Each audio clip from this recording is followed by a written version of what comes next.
ناظرین السلام علیکم ورحمۃ اللہ وبرکاتہ۔ آج کا بیان حضرت مفتی سلمان اظہری کا بیان رہے گا، جو دوسری جمعہ کے میں حضرت نے بیان کیا ہے اور اپنے عوام کو، مسلمانوں بھائی کو، سب کو ایک پیغام دیا ہے۔ تو اس کا آج پارٹ 2 ہے، پہلا پارٹ 1 بھی اپلوڈ کر دیا گیا ہے، آپ پارٹ 2 کو اب سن سکتے ہیں۔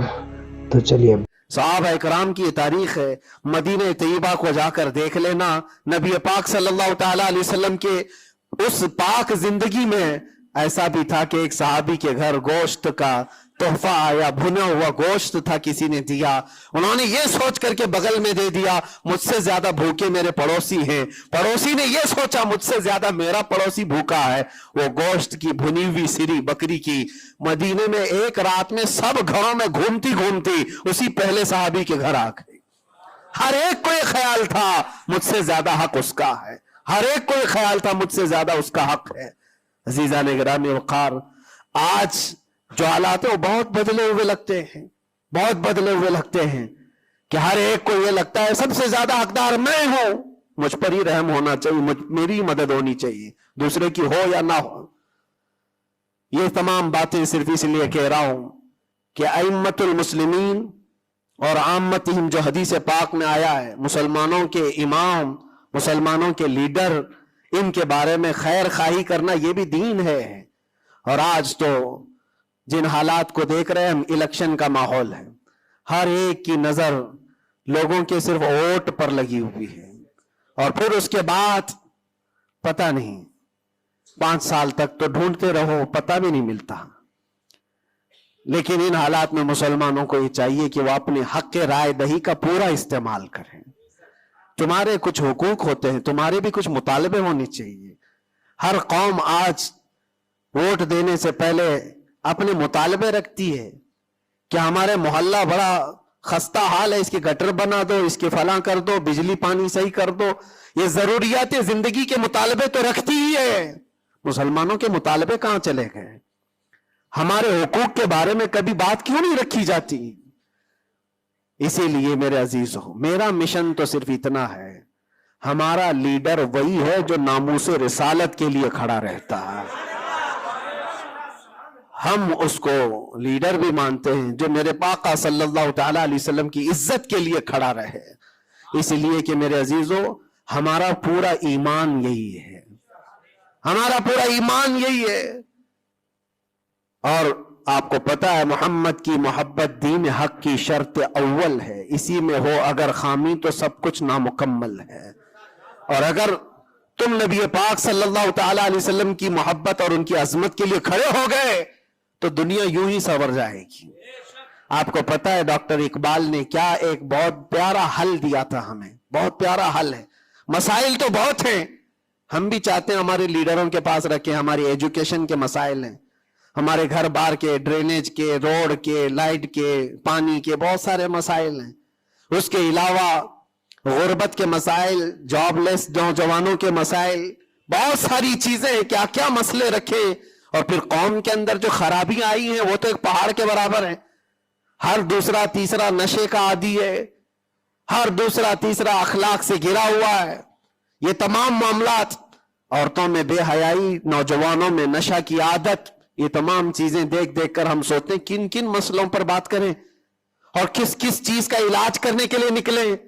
تو ڈاکٹر اقبال نے ایک بات بتائی تھی، وہ دنیا گھوم کر کے آئے ہوئے انسان تھے، وہ پیرس گئے، اٹلی گئے، جرمن گئے، اور وہاں کے قوموں کی ترقیاں بھی دیکھی، اور اس کے بعد واپس آ کر کے کہا میں نے اپنی قوم اور حضور کی امت کی ترقی کو بہت گہرائی سے دیکھا، 8-10 سال کا ریسرچ کیا، میں نے معلوم کیا کون سی فیلڈ میں اپنے نوجوانوں کو اتارا جائے تو یہ کامیاب ہوں گے، کون سا ایسا میدان ہے جس میں مسلمانوں کو جمع کر دیا جائے تو یہ ترقی میں آ جائیں گے۔ سائنس ہے، فزکس ہے، جغرافی ہے، آسٹرونومی ہے، بہت ساری چیزیں ہیں، کس چیز میں اتارا جائے؟